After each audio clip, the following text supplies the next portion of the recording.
여러분들 잘 아시다시피 이제 구원의 확신에 대한 여러분들 마음 가운데 믿음은 있다고 생각합니다. 무엇으로 구원받는다고 그랬었죠? 우리가 예수 그리스도를 믿음으로 구원받는다라고 말씀했어요. 너희가 그 은혜를 인하여 믿음으로 말미암아 구원을 얻었나니라고 기록하고 있습니다. 제가 2주에 걸쳐서 여러분들에게 나의 믿음이 있으면 우리는 구원받은 확실한 증거다라고 말씀을 드렸고, 그거에 대한 객관적인 증거로서 우리가 말씀을 통해서 다시 한번 하나님의 말씀은 사람의 말이 아닌 하나님의 말씀이에 분명하게 기록이 되어 있다는 것을 다시 한번 기록하고 있습니다. 지난주에는 제가 여러분들에게 무슨 말씀을 드렸냐면, 구원은 내가 열심히 무엇을 한다고 해서 나의 노력으로 나의 선행으로 구원을 받는 것이 아니라 하나님의 주권이다, 하나님의 고난이다, 하나님의 선물이라는 거예요. 구원이라는 것은 내가 착한 일을 많이 하고 다른 사람들을 많이 도와주고 옳은 일을 한다고 해서 구원을 받는 게 아니라 하나님이 주시는 선물이라는 거예요. 그리고 우리가 구원을 받았다는 것은 내 의지와 내 공로는 없다는 거예요. 중요한 하나님의 선물임을 우리가 분명하게 믿어야 되고, 우리가 이것을 의심하지 말아야 된다라는 것까지 지난주에 말씀을 드렸어요. 그런데 제가 어느 때인가는 기억은 나지 않지만 신앙생활을 하다 보니 이런 의문이 갑자기 들었어요. 자, 그렇다면 내가 예수 그리스도를 믿어요. 그리고 입으로 고백했어요. 믿음이 가지고 있어요. 그래서 나는 이제 구원을 받았어요. 그러면 구원받은 내가 하나님 앞에 생활을 하면서 그냥 아무렇지도 않게 나의 삶이 그냥 특별하게 어떤 옳은 삶이나 의로운 삶을 굳이 살지 않아도 되는 거 아닌가라고 하는 의문이 생겼어요. 왜 이런 질문이 생겼느냐? 구원을 받았으니까 내가 막 살아도 아무렇게나 살아도 그냥 나는 그냥 구원을 받은 자이기 때문에 별 문제가 없지 않느냐라고 하는 의문이 생겼어요. 실제로 전도를 하다 보면 이런 얘기들을 많이 해요. 연세 드신 분들 가운데 내가 조금 더 있다가 예수를 믿을 거야 라고 말씀을 하시는 거예요. 그래서 왜 그러세요 아버지? 물어보면은 아니 예수만 믿으면 구원받는 거 아니야? 그러니까 지금 믿거나 내가 죽기 전에 얼마 전에 믿거나 그게 뭐가 문제냐라는 거예요. 이렇게 또 이야기를 듣다 보면 그 말도 맞는 것 같아요. 또 어떤 분들은 이렇게 얘기를 해요. 성경에 보니까 십자가에 달린 우편에 있는 강도는 그렇게 죄를 많이 지었는데 마지막에 예수 그리스도를 만나서 나는 당신이 나라 갈 때를 기억해달라고 할 때 내가 너와 함께 낙원에 있겠다라고 하는 거 보면은 죽기 전에 예수를 믿어도 크게 문제가 되지 않느냐 이런 이야기들을 해요. 그렇게 하다가 조금 이제 신학을 들어가서 연구를 해보고 공부를 하다 보니 어떤 파가 있었냐? 구원파라고 하는 어떤 파가 있더라. 쉽게 말하면 우리가 구원파 하면은 딱 떠오르는 사건이 있죠. 중요한 것은 구원파들은 이런 주장을 합니다. 우리는 이미 구원받았다. 그래서 우리의 삶은 그렇게 크게 의미가 없다라는 거. 한번 구원받은 거에 대한 우리 이후의 삶에 대해서는 아무런 생활에 대해서 제재를 가할 필요도 없고 우리가 막 살아도 아무렇지도 않다라는 주장이, 우리는 칼빈 중심의 어떤 장로교 교회지만 이 알미니안 중심의 감리교 쪽은 약간 여러분 신앙의 잣대가 좀 다릅니다. 감리교인들을 조금 만나보면 그들의 삶 가운데는, 신학 가운데는 어떤 생각이 들어가 있냐면 우리는 전적인 은혜다. 구원받은 것은 전적인 은혜다. 우리의 공로와 의지는 없다라고 하는데 이 알미니안 주의를 받은 이 약간 감리교 쪽은 아니다. 우리의 공로도 우리의 노력도 우리의 선행도 우리의 어떤 모습도 필요하다는 거예요. 자, 여러분들은 과연 그래서 이 질문에 대해서 어떻게 생각하는지 여러분들이 다시 한번 점검을 해보아야 됩니다.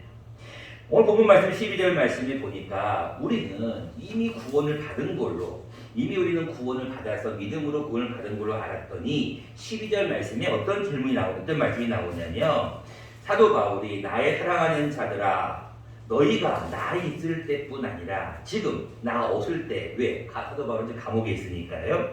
자, 나 없을 때에도 뭐라고 얘기하냐면 항상 복종하여 두렵고 떨림으로 너희 구원을 이루라. 무슨 얘기? 이루었다가 아니었어요.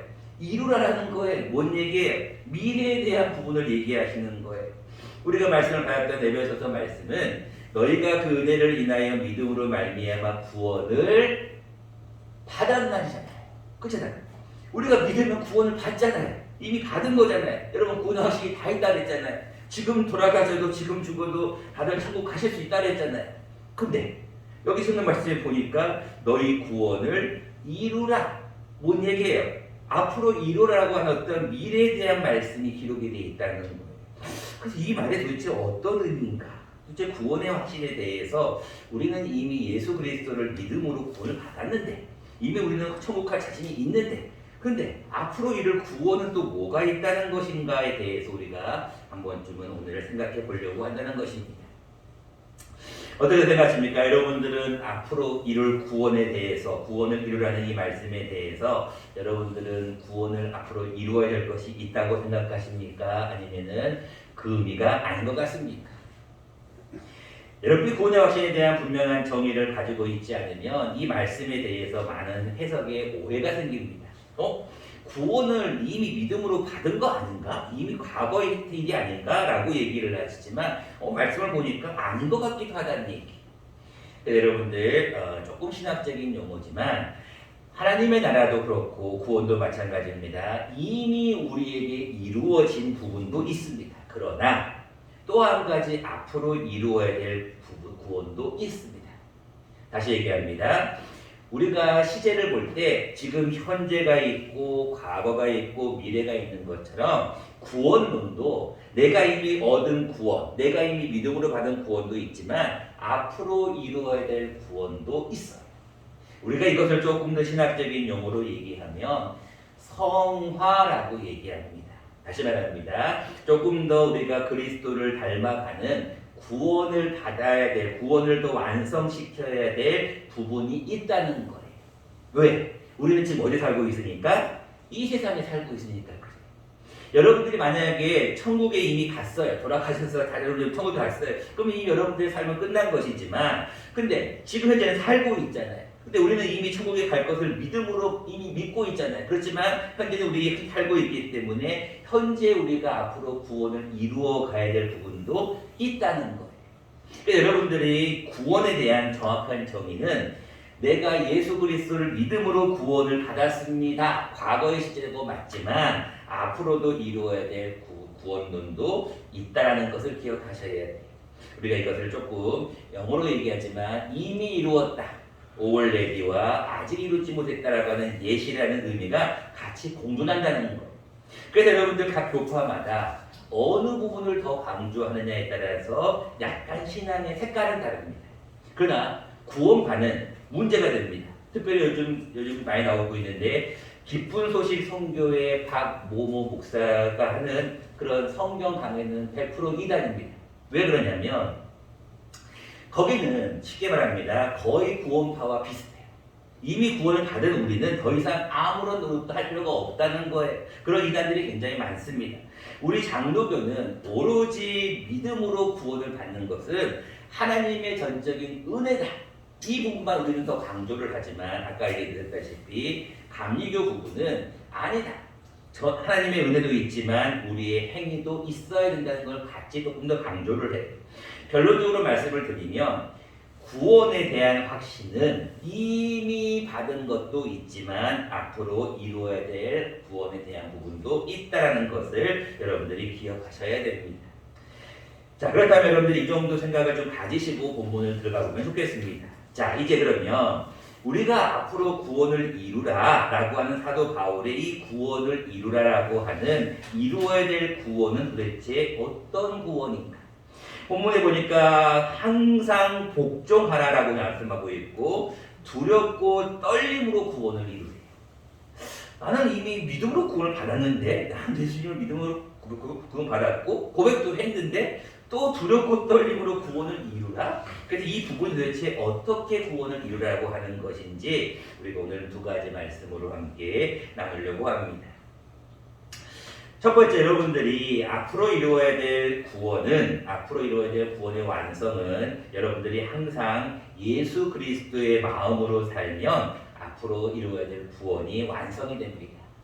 다시 얘기합니다. 여러분들은 이미 믿음으로 구원을 받았지만 앞으로 이루어야 될 구원이 있어요. 왜 그러냐면 여러분들은 지금 이 세상에 살고 있고 아직 예수 그리스도께서 재림하지 않으셨잖아요. 그럴 때 우리는 아직까지 천국에 가기 전까지는 계속해서 그 구원의 과정을 밟아 나가야 된다는 거예요. 그 방법으로 무엇을 해야 되냐면 예수 그리스도의 마음으로 살아야 한다는 거예요.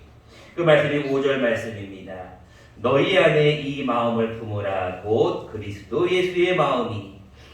어떻게 여러분들은 매 주마다 교회 오실 때 무엇을 제일 먼저 보십니까? 제가 2월 달에는 사순절 시작할 때는 십자가를 맨 먼저 보라라고 말씀을 드렸어요. 맞습니다. 근데 또 여러분 하나 더 보아야 할 것이 있죠. 항상 여러분들 보시면 들어올 때 현수막을 보시잖아요. 현수막에 뭐라고 나와 있습니까? 그리스도를 닮아가는 삶. 그 밑에 말씀이 보이세요? 너희 안에 이 마음을 품으라. 이거 여러분들 늘 우리가 제가 와서 3년 동안 계속 이 말씀 같은 얘기예요. 그리고 재직회를 할 때마다 이 말씀을 제가 늘 말씀을 드리는 것은 이게 가장 중요한 우리 신앙의 목표이기 때문에 그래요. 우리가 앞으로 예수 그리스도의 마음으로 살아가지 않으면, 다시 말하면 예수 그리스도의 마음으로 살아가지 않으면 우리가 이루어야 될 구원을 더 완성시킬 수가 없다는, 다시 말하면 우리는 성화가 될 수 없다는 거예요. 예수 그리스도의 마음을 한마디로 얘기하면 6절부터 7절까지 나와 있죠. 뭐라고 나옵니까? 그는 하나님의 본체시라는 거예요. 근데 그가 자기를 낮추시고 동등됨을 취할 것으로 여기지 아니하시고 자기를 낮추셨어요. 그래서 뭐의 형체를 가졌느냐? 종의 형체를 가졌어요. 그래서 뭐와 같이 했다고요? 사람들과 같이 했어요. 근데 사람의 모양으로 나타났는데 어디까지 낮추시고 복종하셨냐면 십자가에 죽기까지, 십자가에서 죽기까지 그는 낮추셨어요. 그러니까 여러분들 항상 기억해야 될 것은 나는 예수 그리스도의 마음으로 항상 겸손한가를 점검하셔야 돼요. 그래야 나의 구원이 항상 더 완성이 되어가는 거예요. 여러분 이것이 예수님의 마음이 없는 자리에 나타난 현상이 뭔지 아세요? 14절 말씀해 보시기 바랍니다. 그들은 항상 이런 얘기가 나옵니다. 모든 일을 원망과 시비가 없이 하라라고 하시는데도 불구하고 자기를 낮추지 않는 자는 항상 원망과 시비가 끊이지 않습니다. 여러분 왜 원망과 시비가 나올까요? 이유는 간단합니다. 나를 놔두지 않기 때문에 그래요. 내가 살아있기 때문에 그러는 거예요. 내가 죽어있으면, 내가 죽으면 원망과 시비가 사라져요. 근데 내가 죽지 않기 때문에 원망과 시비가 남아있는 거예요. 여러분 잘 아는 말씀 갈라디아서 2장 10절에 뭐라고 말씀하고 있습니까? 같이 한번 애우시는 분 한번 외워볼까요? 시작. 내가 그리스도와 함께 십자가에, 네, 많은 분들은 그래도 대답을 하시죠. 내가 그리스도와 함께 십자가에 뭐 했다고요? 못 박혔다는 거. 나도 함께 그리스도와 함께 십자가에 못 박히면 내가 죽는 거예요. 내가 낮아지는 거예요. 내가 겸손해지는 거예요. 그러면 원망하지 않습니다. 왜? 나는 이미 죄인이었고 나는 이미 죽을 자였단 말이에요. 근데 나 같은 자를 하나님이 살려주셨다는 거예요. 원망할 게 뭐가 있는? 무엇이 옳고 무엇이 그르냐는 거예요. 시비라는 게 뭐예요? 시시비비가 뭐예요? 내가 생각할 때 이거는 옳고 이거는 틀리다는 거예요. 근데 그런 판단을 우리가 어떻게 하냐는 거예요. 나는 죄인이었고 나는 죽을 자였는데 죽을 자를 살려주신 그 은혜에 대한 감사밖에 없는 것이지 원망과 시비가 없는 거예요. 자 여러분 본문은 아니지만 1장 30절도 보세요. 빌립보 교회의 사도 바울이 뭐라고 얘기합니까? 1장 30절입니다. 너희에게도 그와 같은 뭐가 있어요? 싸움이 있었대. 너희가 내 안에서 본 바요 이제도 내 안에서 듣는 바요. 너희에게도 그와 같은 싸움이 있다는 거예요. 여러분 교회나 가정이나 다 왜 싸웁니까? 다들 원망하고 시비를 따지니까 싸움 나오는 거예요. 근데 성경은 1절에 무슨 말씀을 하고 2절에 무슨 말씀을 하고 있어요? 2장 2절에 마음을 같이하여 같은 사랑을 가지고 뜻을 합하여 한 마음을 품으라 그랬잖아요. 한 마음을 품어서 3절에 뭐라고 말씀해요? 아무 일이든지 뭐나 뭐로 하지 말고요. 다툼이나 허영으로 하지 말고요. 여러분 교회나 가정이나 직장이나 나라도 마찬가지. 싸움이 맨날 있는 치고받고 하는 곳은 성장할 수가 없습니다. 물론 건전한 비판으로 서로가 항상 세워가기 위해서 토론하는 것은 필요합니다.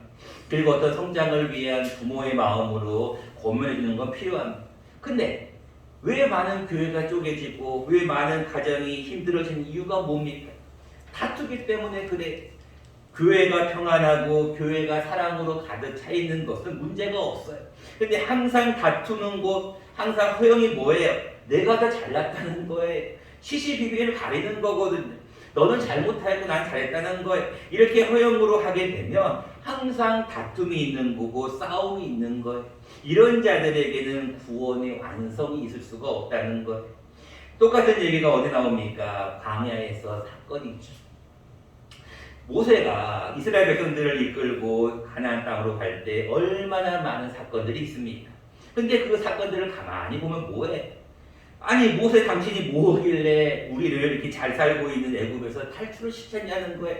이렇게 우리를 배고프게 만들었고 목마르게 만들었냐는, 더워 죽겠다는 거예요. 끊임없이 원망하는 거예요. 끊임없이 불평하는 거예요. 그래서 하나님이 뭐라고 말씀하십니까? 안 되겠다. 너희들 자꾸 원망하고 불평하면 안 되겠다. 자, 그 말씀이 고린도전서에 똑같이 기록이 되어 있습니다. 자막을 보시면서 같이 한번 읽어보겠습니다. 시작. 그들 가운데 어떤 사람들이 원망하다가 멸망시키는 자에게 멸망하였나니 너희는 그들과 같이 원망하지 말라. 어디 나와 있어요? 고린도전서 10장에 나와 있어요. 자, 여러분들 어떤 사람들이 원망을 해요, 자꾸. 근데 그 원망을 하면은요, 어떤 자에게 멸망을 했다고요? 멸망시키는 자에게 멸망한 거예요. 누굽니까? 사탄이에요. 사탄이 여러분들을 끊임없이 멸망을 시키는 거예요. 여러분들 그들과 같이 뭐 하지 말라고 그랬어요? 원망하지 말래요. 여러분, 가정이나 교회나 직장이나 나라도 마찬가지. 여러분 모든 상황에 대해서 원망과 불평을 하지 마세요. 우리가 할 수 있는 건 뭐예요? 감사밖에 없잖아요. 우리가 할 건 뭐예요? 기도밖에 없잖아요. 내가 할 수 있는 거는 찬송과 기도와 감사밖에 없지 뭐가 그렇게 원망할 게 많으세요?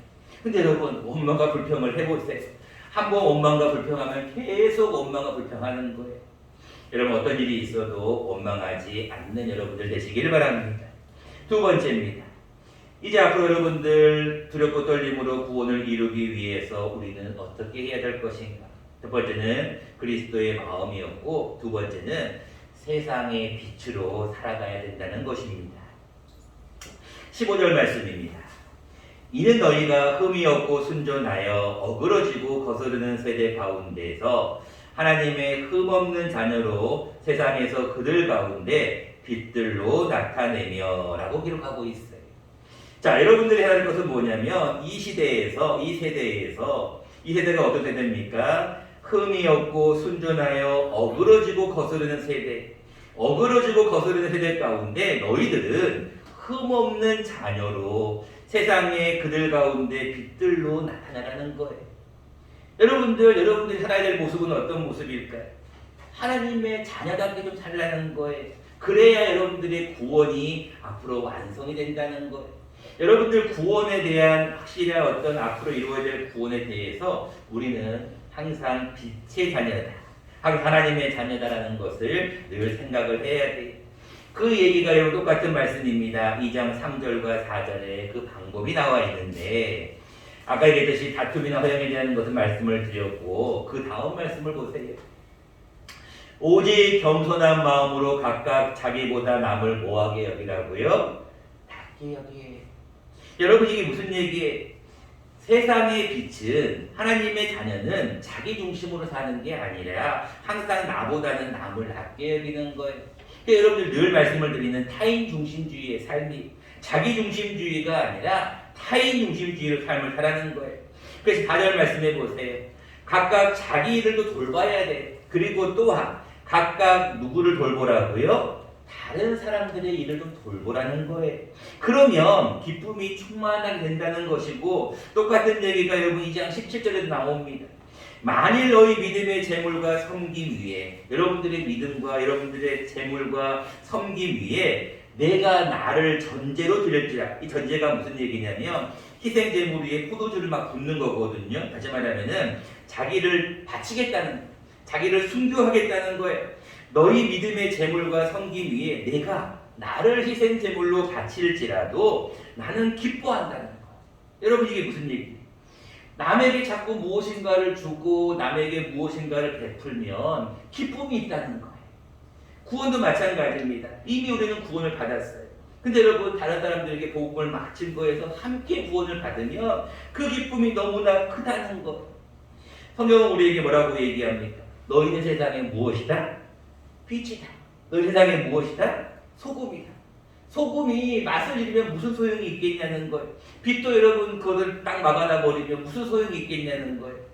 자막을 보시면서 다시 한번 읽어보겠습니다. 시작. 이같이 너희 빛이 사람 앞에 비치게 하여 그들로 너희 착한 행실을 보고 하늘에 계신 너희 아버지께 영광을 돌리게 하라. 저는 이 말씀을 항상 생각하고 있어요. 이같이 너희 빛이 누구에게 빛이라고요? 사람에게 빛이라는 거예요. 여러분 빛이 역할이 뭐예요? 비춰낼 거 아니에요. 여러분 교회 바로 앞에 이 가로등을 또 하나 세워놨더라고요. 그래서 환해졌어요. 빛이 비춰지게 되면 많은 사람들이 그 빛을 보고 아 저기 뭐가 있구나. 근데 중요한 것처럼 너희의 무엇을 보고 착한 행실을 보고 여러분들이 구원을 받았다고 하면 앞으로 이럴 구원을 위해서 나는 좀 착한 행실을 좀 해야 돼. 세상 사람들이 보고 아 이 사람은 믿는 사람이구나 라고 하는 착한 행실을 보면 하나님께서 영광을 받으신다는 거예요. 이제 좀 이따가 또 헌금 시간에도 또 같이 한번 이름은 나오겠지만 주중에 제가 편지를 한 통 받았습니다. 뭐 짧은 내용이기 때문에 또 선한 일이기 때문에 공개를 하려고 마음먹었습니다. 샬롬 유천리 교회 허덕은 목사님, 성도님들 안녕하세요. 저는 유천리에서 1948년도에 출생하여 고향을 떠나온 지 어느덧 70년이 지났습니다.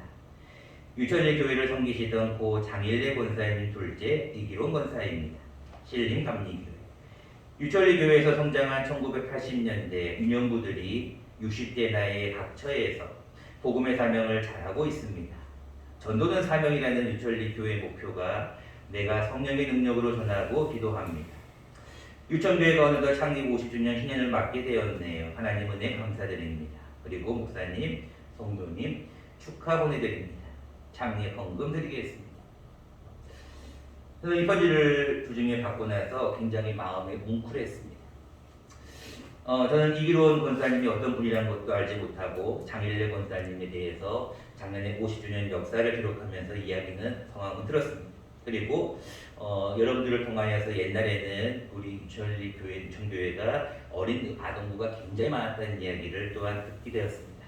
아마 그때쯤에 한 분이신 것 같아요. 중요한 것은 그분이 80년대 유년부들이 80년대면 여러분 지금 어떻게 될까요? 대부분 60대 나이에 각처에서 복음의 사명을 잘 감당하고 있다는 그 문구를 받고 마음에 너무나 감동이 있었어요. 이 유천교회에서 그 어린 영혼들에게 그때 복음을 심었던 그것이 이렇게 퍼지는 것. 그 퍼졌던 그 복음이 어떻게 돼? 이렇게 어느덧 시간이 지나서 50년 그 제가 됐어요. 벌써 우리 작년에 50주년 우리 진충호 목사님 모시고 창립기념 예배 드렸어요. 그랬더니 그러셨냐 그러면서 통화를 하면서 이런저런 이야기를 나눴는데 제가 이 편지를 보면서 굉장히 감동을 받았던 것은 한 가지. 복음이라는 것은 내가 받은 구원이라는 것은 그냥 가만히 있는 것이 아니라 퍼지는 것. 언젠가는 이 복음이 퍼지고 퍼져서 또 우리 세대에 저 후세대에 분명히 남아있지 않을까 생각합니다. 우리 유천교회가 완전히 무너지지 않는 이상 성도가 단 2명 이상만 있는 한 유천교회가 계속 지속이 될 거야. 그럼 언젠가 여러분들 가운데 조금 젊으신 분들이 또 이 연세가 되셨을 때 또 지금 교회는 안 나오고 있지만 아동부 아이들이 어느 정도 몇십 년이 지났을 때 그 아이들이 컸을 때 유천교회라는 것을 또 여러분 기억하고 이 복음을 또한 증거하고 있겠다는 생각을 해보게 되었습니다. 착한 일이죠. 선한 일이죠. 마찬가지입니다. 여러분 기억한다는 것, 여러분 복음을 통하여서 이 복음이 널리 퍼진다는 것 얼마나 귀합니다. 여러분 주보를 보셨는지 모르겠습니다. 지지난 주보에 어느 모 집사님의 조카가 먼 나라에서 또한 헌금을 보내왔어요. 여러분 이게 무엇을 의미할까요? 우리 교회는 어려우니까 도움을 받는 이것보다 더 중요한 것은 저는 그들의 선한 행실에 대해 좀 더 중점을 두고 싶어요. 저는 이 권사님에 대한 그의 선한 행동과 마음을 여러분들과 함께 나누고 싶습니다. 여러분들도 마찬가지고 이제 여러분들도 구원의 확신을 가지고 있습니다. 여러분 앞으로 구원의 확신을 이루어가야 될 것입니다. 그런데 이제 해야 될 것은 무엇이냐? 여러분들의 확신 가운데 선한 행동이 나와야 된다는 것. 아까 우리 권사님이 기도하셨듯이 선한 영향력이라는 그 단어, 여러분들 선한 행동을 하는 것, 빛의 역할을 감당하는 것, 소금의 역할을 감당하는 것, 이것이 여러분들이 앞으로 이루어야 될 구원의 완성이라는 것입니다. 이에 말씀을 맺고자 합니다. 오늘까지 저는 이제 구원의 확신에 대한 말씀을 마무리하려고 합니다. 예정은 다음 주까지 한 번 더 가야 되지만 이제 다음 주, 그 다음 주가 바로 또 고난 주간이 지겨져서 다음 주 오늘까지 구원에 대한 말씀을 마치려고 합니다. 여러분 구원에 대한 정확한 정의를 다시 한번 세워드립니다. 여러분 구원은 이미 여러분들은 받았습니다. 여러분들은 누가 뭐라고 해도 저는 천국 갈 자신이 있습니다. 여러분들이 지금 무슨 사고를 당해서 죽어도 나는 천국 갈 자신이 있습니다. 이게 여러분들 믿음 가운데 분명히 고백하셔야 해요. 사람의 마음으로 믿어 의에 이르고 입으로 시인하게 되면 구원을 받습니다. 여러분들 분명하게 나는 구원을 받았습니다. 그럼 여러분들에게 물어보죠. 당신이 죽어봤어? 당신이 천국 갔다 와봤어? 뭐라고 얘기합니까? 저는 말 안 가봤습니다. 그러나 저는 무엇을 믿습니다? 하나님을 믿습니다. 저는 말씀을 믿습니다. 저는 그걸 의심하지 않습니다. 믿음으로 고백합니다. 그러면 되는 거예요. 그런데 플러스 한 가지가 더 있는데 구원의 확신이 있고 나는 이제 죽어도 천국 갈 자신이 있으니까 막 살아야지. 아무렇지도 않게 살아야지. 나는 구원 받았는데 이게 아니라는 거예요. 앞으로 여러분들 이루어 가야 될 너희 구원을 이루라는 말씀에 따라 여러분들도 앞으로는 어떻게 살아야 될 것이냐? 그리스도의 마음으로 살아야 한다는 거예요. 여러분 어떻게 살아야 된다고요? 세상의 빛으로 살아야 된다는 거예요. 그렇게 선한 행실로 선한 모습으로 여러분들이 많은 사람들의 영향을 미칠 때 하나님 아버지께서는 영광을 받으신다는 것이고 우리는 성화라고 하는 구원을 이루어가는 하나의 선물을 받을 수도 있다는 것입니다. 여러분 이 한 주간 살아갈 때마다 항상 하나님 앞에 이렇게 고백하십시오. 하나님 나 같은 자가 뭐라고 하나님의 큰 은혜요. 하나님의 자녀인 예수 그리스도를 십자가에 못 박혀 죽이심으로 나를 구원하셨습니까? 그 은혜 너무 감사합니다. 나는 구원받은 것에 대한 감사와 더불어서 이제 남은 나의 구원을 이루기까지 내가 완전히 천국에 갈 때까지 나는 늘 예수님의 마음으로 살겠습니다. 나는 늘 나의 행동으로 세상의 빛과 소금의 역할을 감당하며 나의 선한 행실을 보이며 살겠습니다. 그런 마음의 고백으로 살아갈 때 하나님께서 여러분들에게 더 큰 은혜와 큰 선물을 주실 줄로 믿습니다. 고마워 감사하신 주님.